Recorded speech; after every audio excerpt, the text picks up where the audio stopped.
No vídeo de hoje, acelera, peixão, bom trabalho não pode parar. Vamos falar de São Paulo e Santos. O jogo que acabou aos 11 do segundo tempo. Acabou. São Paulo iniciou a semana tenso, nervoso, preocupado, São Paulino preocupado, a São Paulina preocupada e termina feliz e contente, alegre, esperançoso pelo que pode ser esse ano do São Paulo. Pode ser um ano de muita superação. E o Santista, o Santista que raciocina, o Santista que enxerga, que tem senso crítico, que analisa, que vê tudo que tem acontecido no clube, esse Santista, ele não fica surpreso com o que aconteceu, é mais do mesmo. Ah, o Jorge é muito pessimista. Já ouvi isso, sabia? Me disseram que eu comecei a ganhar um rótulo de pessimista. Falei, é mesmo? Mas de onde vem isso, gente? Vê uns lugares, vê uns negócios, às vezes, que você não sabe nem de onde é, não sabe nem quem é. Mas não, o Jorge é pessimista, porque o Jorge é isso, o Jorge não vê nada de bom. Eu vou ver o que de bom nessa diretoria? Eu vou ver o que de bom na diretoria anterior? O que existe de bom sendo feito nesse clube, sei lá, nos últimos anos? Como é que eu vou chegar aqui e vender um negócio positivo para você que eu não vejo? Entendam uma coisa, eu sempre vou dizer aqui para você o que eu penso. Ninguém vai me mandar falar nada, não sou garoto de recado de ninguém e não fico preocupado com pressão. E não é pressão de rede social, porque a rede social 90% tá contra o Jorge. É mesmo? E daí? 90% está a favor do Jorge. É mesmo, não fico me achando bonzão por isso. Então, isso não muda. Isso não vai mudar. Pressões que eu recebo também, porque quando você faz uma crítica A ou B, teu WhatsApp recebe na hora mensagem de número que você nem conhece. Fala, ué, mas como assim? Não, porque veja bem, Jorge, peraí. Ligações. Então, isso não vai mudar. O que eu penso, eu posso até mudar de opinião um dia sobre qualquer assunto, mas enquanto eu acredito naquilo, eu vou naquilo até o final. Doa a quem doer. Se eu digo aqui, o Santos deu sorte de pegar nas 3 últimas rodadas do Campeonato Brasileiro, Sport rebaixado, Juventude rebaixado e o Cruzeiro que já não tinha mais chance de nada e estava pensando na Copa do Brasil. É uma verdade, é o que eu acredito. Ah, mas o Jorge é muito pessimista. Sou realista. E às vezes o realismo nos traz pessimismo. Às vezes, quando ganhamos a noção real daquilo que está acontecendo, o pessimismo vem, porque a gente constatou que o cenário é péssimo. E aí, se eu constato que o cenário é péssimo e é de dificílima solução e de impossível solução com as pessoas que estão no comando, eu não posso chegar aqui feliz e contente, sorridente, dizendo, não, tá tudo bem, galera, maravilhoso. Será um grande ano, hein? O Santos vai ganhar a Sul-Americana, hein? Ó, o Santos é o grande favorito para a Sul-Americana. Não. Não vou dizer isso pra você, não. Não vou dizer nunca. Like no vídeo, se inscreve, ative o sininho, rumo a 460 mil inscritos por aqui. Bom domingo pra todo mundo. Rapaz, começou a sair um sol do nada. Tá bem nublado hoje aqui em São Paulo, mas o sol está saindo. Um domingo lindo e daqui a pouquinho eu tô indo lá pra Globo pra fazer a decisão do domingo, a primeira decisão do ano do futebol brasileiro. Flamengo e Corinthians, a final, a Supercopa do Brasil. Eu estarei às 2 da tarde. Pré-jogo é enorme hoje, 2 horas, hein? Show do João Gomes ao vivo, bola rolando às 4 e você vai ver ao vivo com imagens aqui no YouTube, beleza? Lá no canal da GETV. Muito bem. Vou falar primeiro do São Paulo, do vencedor, e obviamente, o espaço do Santos vai ser um espaço grande no vídeo hoje, porque a gente tem bastante coisa para falar para o torcedor santista. Então vamos lá. São Paulo começou o jogo intenso, pressionando, ocupando o campo de ataque. E é aquilo que a gente diz, né? Cada jogo é uma história. Cada jogo vai te oferecer um tipo de proposta, um tipo de possibilidade. Cada jogo é diferente. Contra o Flamengo, o que o São Paulo precisava fazer? O São Paulo precisava se defender com muita competência, precisava estar muito atento na marcação e sair nas escapadas possíveis. Ontem era um jogo que oferecia controle ao São Paulo, o que o jogo de quarta não oferecia, porque geralmente o Flamengo vai tentar o controle do jogo, pela qualidade que tem, etc. Ontem não. Ontem o São Paulo olhou e falou, peraí, esse jogo é diferente, o comando é nosso, Quem vai fazer a pressão desde o início é a gente. Quem vai ter o controle desde o início é a gente. Quem vai empurrar os caras para o campo deles é a gente. E não o contrário. O Flamengo, em alguns momentos do primeiro tempo, então, empurrou o São Paulo para o campo dele. Tudo dentro do normal, dentro da realidade de cada adversário que você vai enfrentar. Um dos grandes segredos no futebol, nossa, olha o Jorge, o Guardiola da imprensa esportiva. Não, mas é meio óbvio, mas não custa nada repetir. É a tua capacidade de adaptação àquilo que o adversário está te pedindo. E não só aquilo que o adversário te pede previamente, mas aquelas mudanças que acontecem durante o jogo. Você precisa ter uma capacidade rápida de adaptação a uma mudança de panorama no jogo. Uma mudança repentina, né? Então o São Paulo nesses 2 jogos que venceu nessa semana, ele se adaptou àquilo que as partidas pediam. Ele conseguiu entregar aquilo que era necessário, sendo totalmente diferente um jogo do outro, para conseguir os resultados. E o São Paulo entregou. Então o São Paulo ontem foi um time que apertou, teve uma postura muito agressiva no primeiro tempo, dominou, só dava São Paulo. Só dava São Paulo. Depois da expulsão do Gabriel Menino, isso fica mais escancarado ainda. Só dava São Paulo, só dava São Paulo. Mas o Crespo, ele entra com 3 zagueiros, 3 volantes, e aí ele percebe, eu tô com um a mais, meu adversário é muito ruim, muito fraco, o Santos é muito ruim, tá nas cordas, o que eu vou fazer? Eu vou dar uma mexida nisso aqui. Ele tira um dos 3 zagueiros, mas não era necessário. O Gabigol ia morrer de fome o jogo inteiro. O Gabigol saiu ali com parte inicial do segundo tempo para entrar o Lautaro, e depois eu vou até falar sobre isso. Na boa, nessa aí, eu até entendo, porque a bola não ia chegar no Gabigol. Ele ia ficar lá correndo. Tem clássico do Brasileiro no meio de semana, na Vila, tem 2 jogos, confrontos diretos contra o rebaixamento do Paulista. Melhor descansar o cara, o jogo tá perdido mesmo. Porque o Gabigol ia ficar lá na frente o tempo todo, não ia chegar nada. Não chegou nada pro Gabigol. Então, Crespo viu, falou, beleza, tiro, não preciso de 3 zagueiros. Sabino, vem, entra o Lucas, troca o lateral esquerdo, porque o Enzo Dias já tinha cartão amarelo, e aí você sabe como é a lei da compensação. Ah, eu preciso falar do árbitro, que coisa horrorosa o João Vitor Gobi ontem. Meu Deus do céu, o que está acontecendo com a arbitragem do Campeonato Paulista? Eu vi 2 clássicos nesse Campeonato Paulista, 2 arbitragens terríveis, terríveis. Então, vamos falar sobre isso. Então, vem as mudanças do Crespo e rapidamente o São Paulo faz 2 gols. O São Paulo faz um gol com o Tapia, faz um gol com o Luciano, com 11 minutos, acabou o jogo. Acabou o jogo.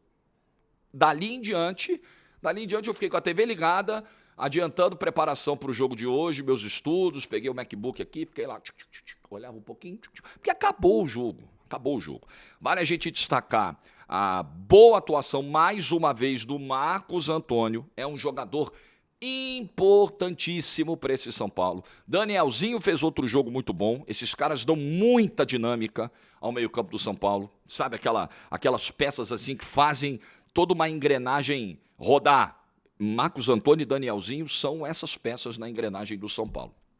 E o São Paulo, que começou a rodada grudado na zona de rebaixamento, agora já briga por uma vaga no mata-mata do Campeonato Paulista, né? São Paulo, nesse momento, ele sai da 14ª para a 11ª posição, mesmo número de pontos do Primavera, que é o 8º colocado, e é o primeiro na zona de classificação para as quartas de final. E estanca a crise, que é o mais importante.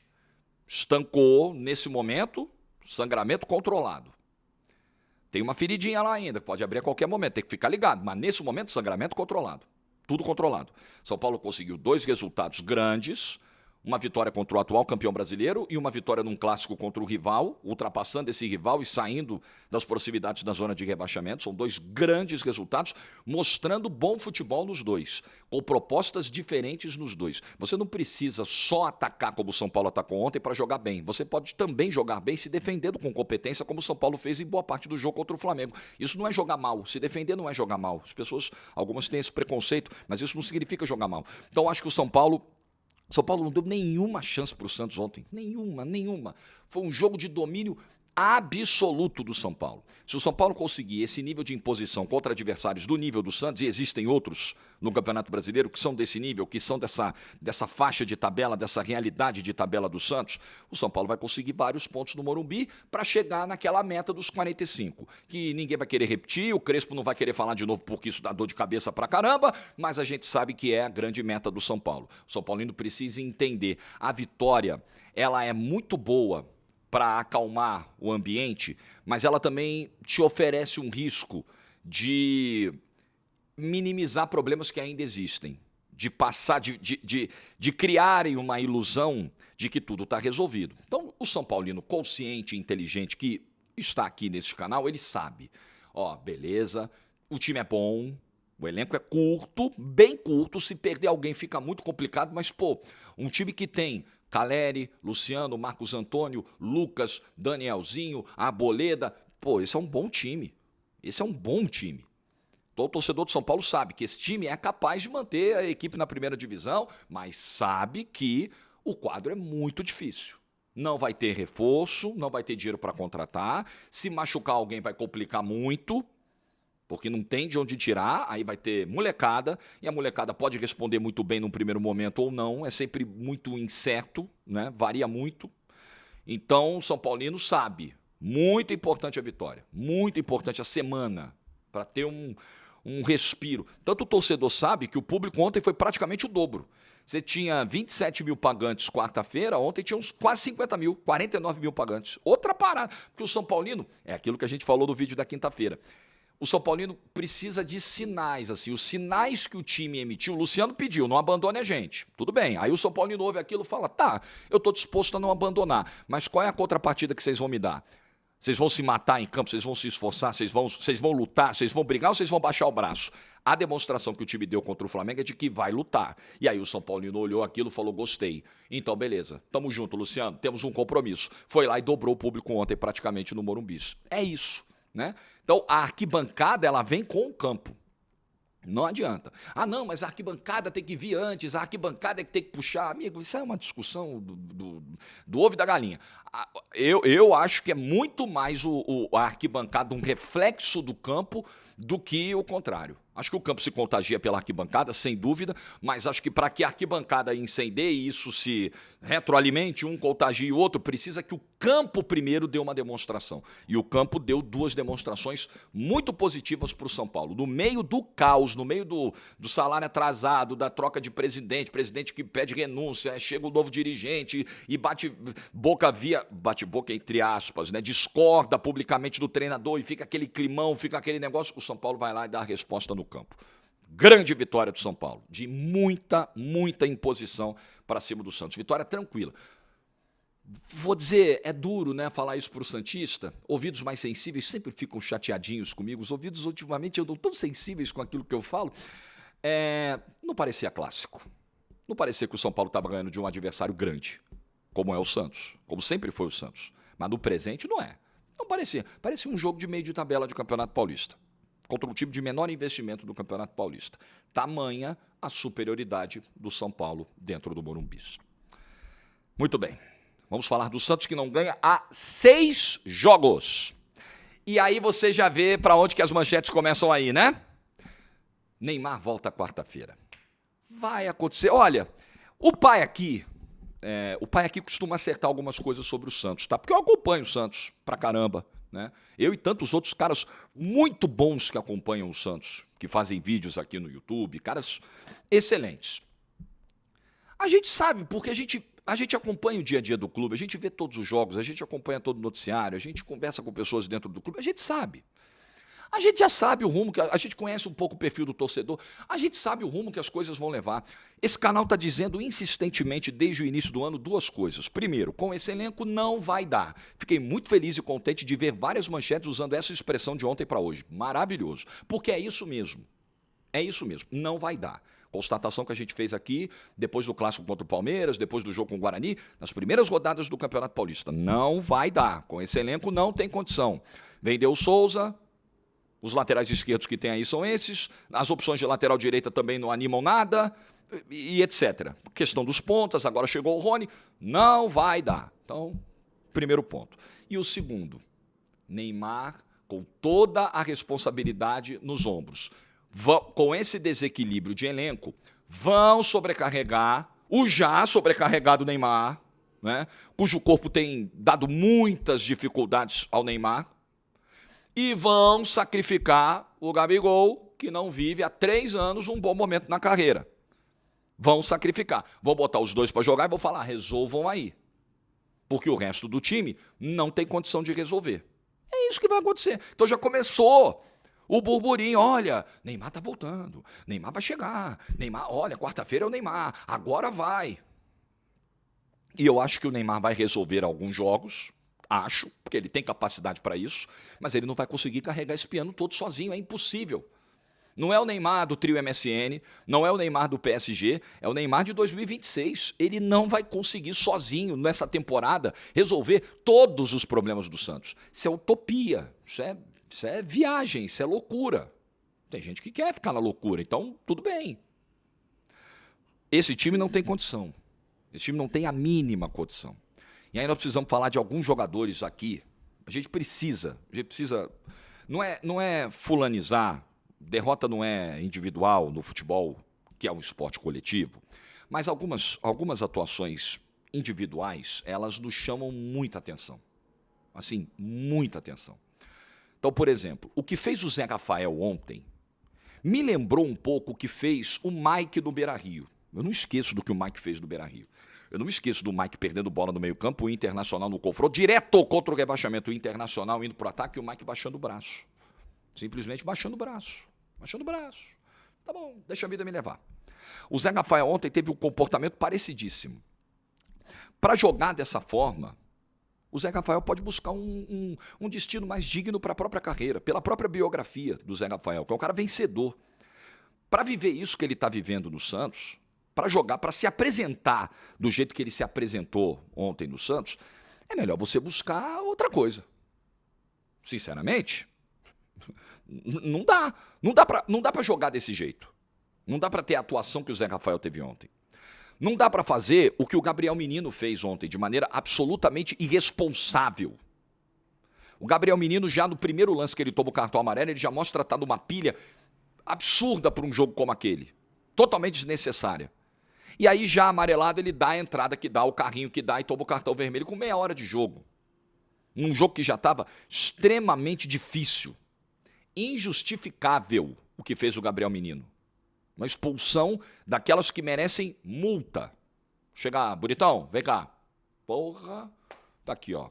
Bom dia pro senhor. A reunião dura 5 segundos.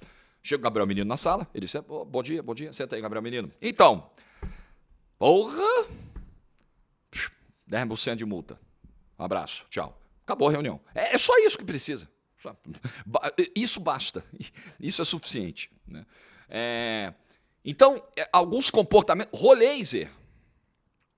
Eu queria destacar esses 3 jogadores na questão do comportamento. Depois eu vou falar de atuação ruim. Por exemplo, posso até falar agora. A atuação do Vinícius Lira foi ruim. Não é uma atuação descompromissada e pálida. É uma atuação ruim de um jogador que tem fragilidades para marcar, que deixa, inclusive, o Luciano em condição legal para fazer o segundo gol de São Paulo, que cochila na hora de sair, tá ali meio aéreo. Isso é uma atuação ruim. Zé Rafael, Gabriel Menino e Roleiser, eles estiveram em outro nível. O Gabriel Menino comprometeu, o Zé Rafael baixou o braço e o Roleiser não existe. O Roleiser é um fantasma. Lembra do Gasparzinho? O pessoal da minha idade lembra. É um fantasma, é o Gasparzinho em campo.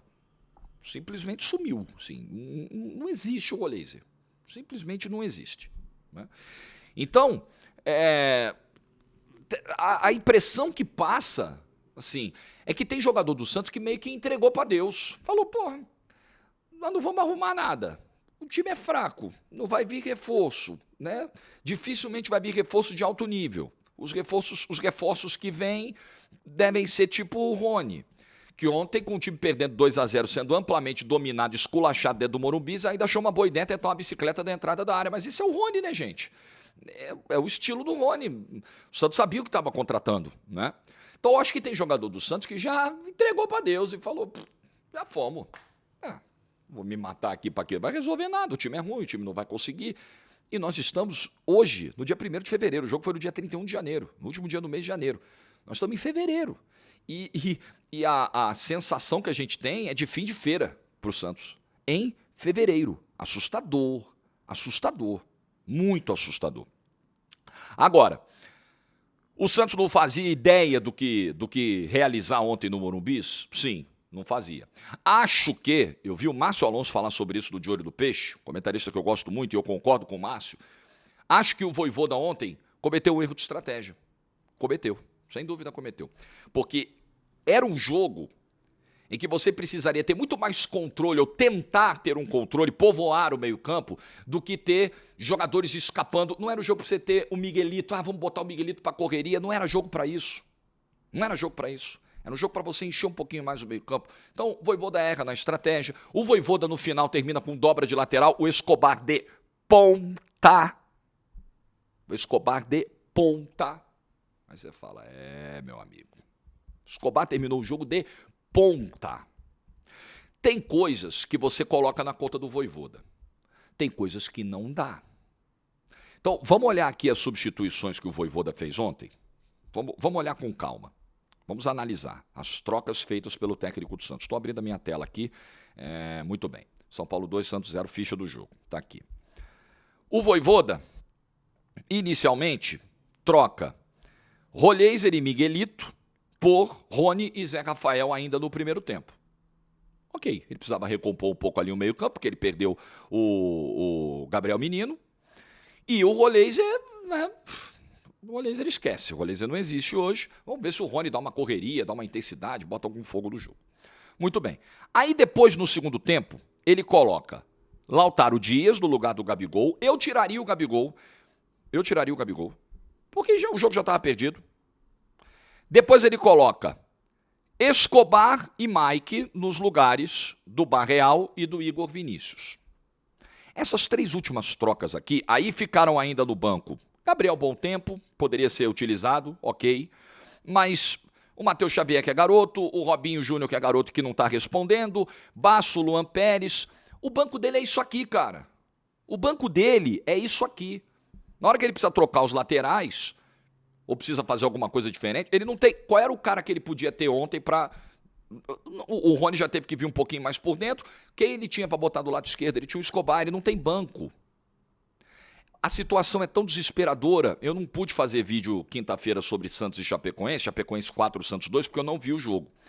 E eu, em respeito a você, eu não falo de jogos que eu não pude, pelo menos assistir, sei lá, um compacto de 40 minutos. Eu não pude ver nada. Então, mas eu vi colegas no dia seguinte, caramba, mas... Pô, por que foi com essa zaga pro jogo de Chapecó? Pô, não tinha o Basso? Olha o nível do desespero que chegou. Porra, Alexis Duarte. O Alexis Duarte tomou um baile, falhou em uns 3 gols da Chapecoense, foi vergonhoso. Vergonhoso. Santos contratou 2 zagueiros, Adonis Frias e Alexis Duarte, 40 pau nos dois, os dois não dão um. Mas o desespero é tão grande que depois da partida do Alexis Duarte em Chapecó, teve torcedor pedindo o João Basso. Meu amigo, os zagueiros que o Santos tem são Luan Pérez, João Basso, Alexis Duarte, Adonis Frias e Zé Ivaldo. Me desculpa, o que você vai esperar mais do que esse rendimento que a gente está vendo em campo? Numa boa. O que dá para esperar mais com esse material que o Vojvoda tem nas mãos? Então o Vojvoda erra, muitas vezes erra. Muitas vezes algumas substituições irritam, mas muitas vezes é o que o cara tem. É o que o cara tem. Já começou uma campanha pela demissão do Vojvoda. E começou faz tempo. Eu não tinha falado disso, mas eu já tô aí pra porra nenhuma. Então é o seguinte, já começou uma campanha pela demissão do Vojvoda. Tenham muito cuidado. Porque alguns que pedem a demissão do Vojvoda, eu imagino que o façam de boa intenção, porque tem a leitura de que uma troca vai chacoalhar, vai... Ok. Outros talvez tenham a intenção de proteger essa diretoria. Então, simples assim, né?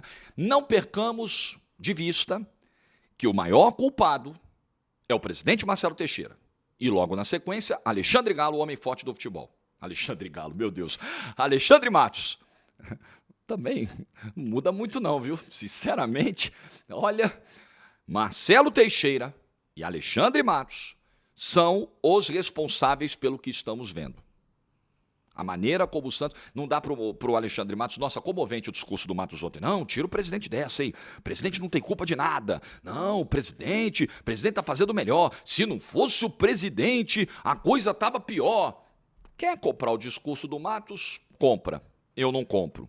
Ele é tão culpado quanto o presidente. O presidente um pouco mais, porque é o cara que está acima, que montou toda essa estrutura de governança, de comando do clube, uma estrutura que não funciona mais. Há quanto tempo a gente está dizendo aqui que o Santos é um clube tocado como se estivesse no século passado, nos anos 90, ou se fosse um clube de bairro, o Santos precisa rever os seus processos, o Santos precisa rever, assim, tudo, de cabo a rabo. Eu digo sempre isso aqui, eu tenho muitas dúvidas de como é a cultura de treinamentos do Santos, a cultura de trabalho físico do Santos. Eu tenho sérias dúvidas, porque o Santos me passa sempre a impressão de estar atrás de todo mundo, dos grandes, né? Obviamente.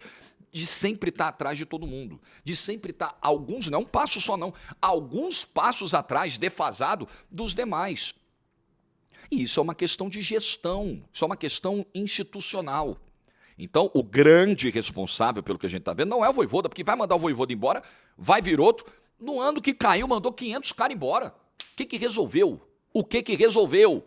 Olha para o mercado. Você vai mandar o Vojvoda embora para trazer quem? O Renato Gaúcho, que nunca teve vontade de trabalhar em São Paulo? Toda vez que pintou uma proposta boa para o Renato Gaúcho trabalhar em São Paulo, ele fugiu. Ah, mas Santos também tem praia. Mas não é o Rio de Janeiro, o Renato é outra. O Renato é difícil. Você vai trazer quem? O Cuca? Vocês viram que foram os 2 últimos meses do trabalho do Cuca no Atlético Mineiro? Vocês viram que tem visto que tem sido a instabilidade emocional do Cuca? Viram o que foi ele no Atlético Paranaense? Como está claro que ele ainda não resolveu essas questões? E se ele não resolver essas questões, fica muito difícil. Vai para o mercado, vai trazer quem? Aí vai vir com uma invenção nível Kleber Xavier. Se o problema é estrutural, você vai ficar trocando peça, não vai resolver nada. Porque o problema é estrutural. O Santos precisa fazer uma faxina de gestão. Mas com o presidente Marcelo Teixeira não vai fazer. Não vai fazer. Vai ser tocado do jeito que é. Foram 2 anos de gestão de um jeito, por que ele vai mudar no último ano? Vai continuar a mesma coisa.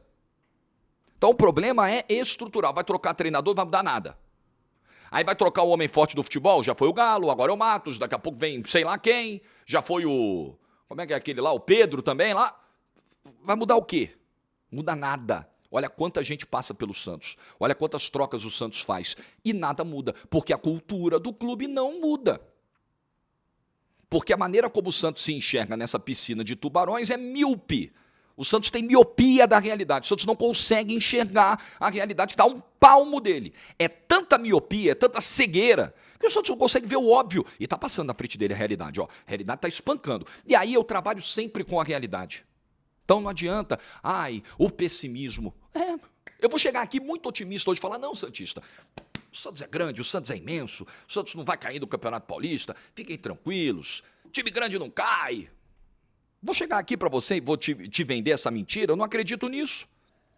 Se eu acreditasse, tudo bem. Se eu fosse um iludido, tudo bem. Eu não acredito nisso, eu não vou chegar a vender isso para você de jeito nenhum, mas nunca.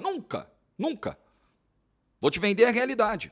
Quando eu digo para você, e ouvidos muito sensíveis, repito, os ouvidos estão muito sensíveis ao que eu falo, que bom, né?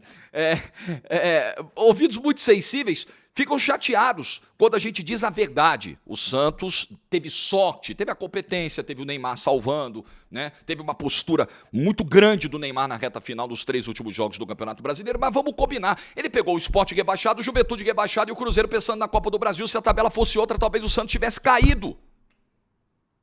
A verdade é essa, gente.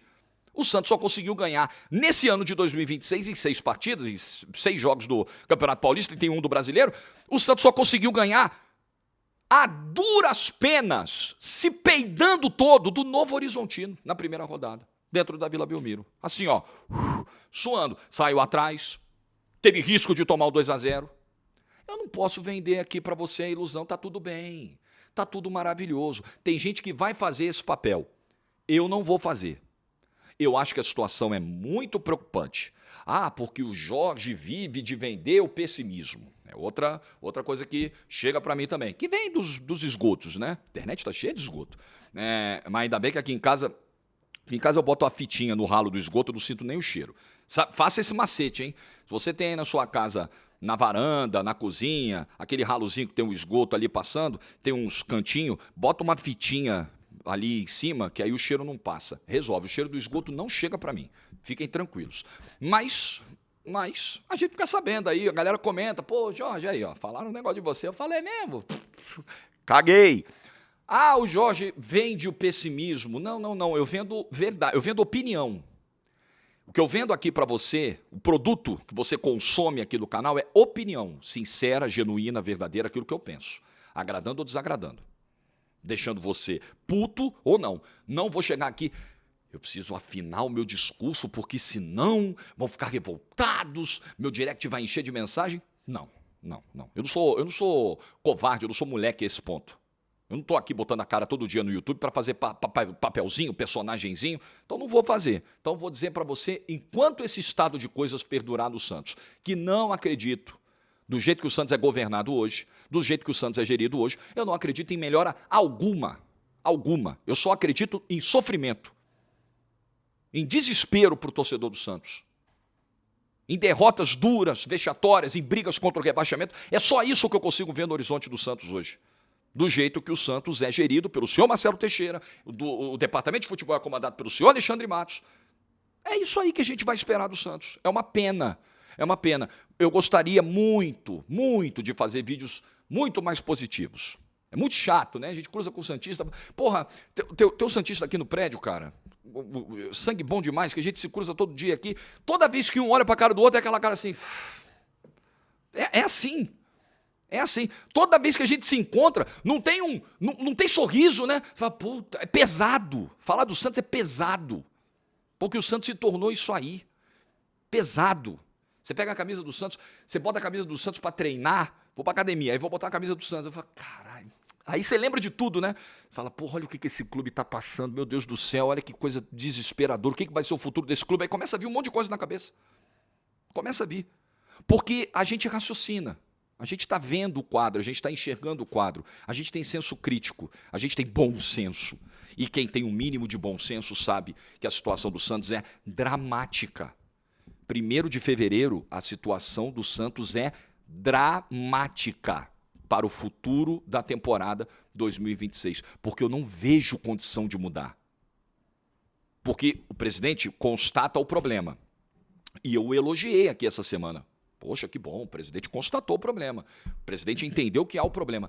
Mas você enxerga a competência para mudar esse problema? Aí é que está. Eu conheço o problema da fome no mundo. Eu não tenho competência para resolver.